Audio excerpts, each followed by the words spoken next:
Hello everybody, Anthony Gonzalez here with another weekly update. Busy week as always here in DC. So at the very end of last week, we introduced a bill, HR 5786, and it would require more transparency and disclosure at the VA. So reports came out not long ago that basically showed that things like wait times and quality of service and just kind of basic hygiene issues at our VA were not being recorded and weren't transparently disclosed to Congress. And so what our bill would do, it's bipartisan bill as usual, is it would require more disclosures at the VA system. Again, let's put more disclosures, let's shine a light on what's going well, what's going wrong, so that we can improve our VA experience so that our veterans get the care that they deserve. So really excited about that. We'll keep you posted on the progress there. Just really pleased with the reception so far though. Secondly, I wanted to follow up on a bill that I passed early last year called SASTA, which has to do with Chinese tech transfer. So if you remember from earlier posts, one of the ways that the Chinese steal our technology is they do it directly at the universities and at the research labs.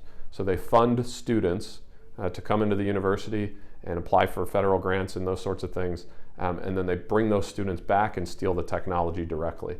So we put a bill forward that would require coordination between the different federal agencies and the universities so that we can crack down on this. So we got an update on the progress there.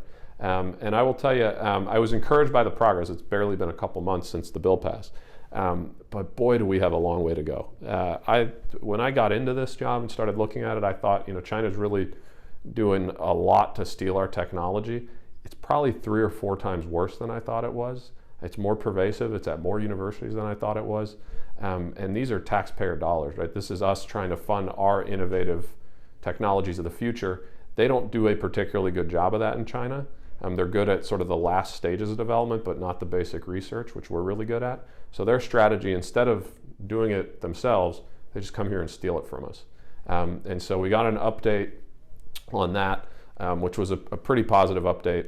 But again, there is a lot of work to do. So we're going to continue to monitor this, see if there are other pieces of the legislation that need to be introduced, or maybe changing the visa requirements or something. I'm honestly trying to think my way through this because it's, like I said, it's a lot thornier than maybe I originally thought.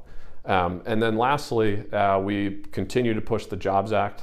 So we had Tri-C and a couple other community colleges here in DC this week, talked through them with the Jobs Act, which again would extend Pell Grants to short-term training programs.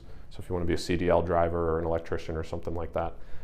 These are programs that the community colleges already offer, but you can't use Pell Grants for them. So we had good discussions there, fully supportive of the groups that were in attendance. And again, that's bipartisan and bicameral.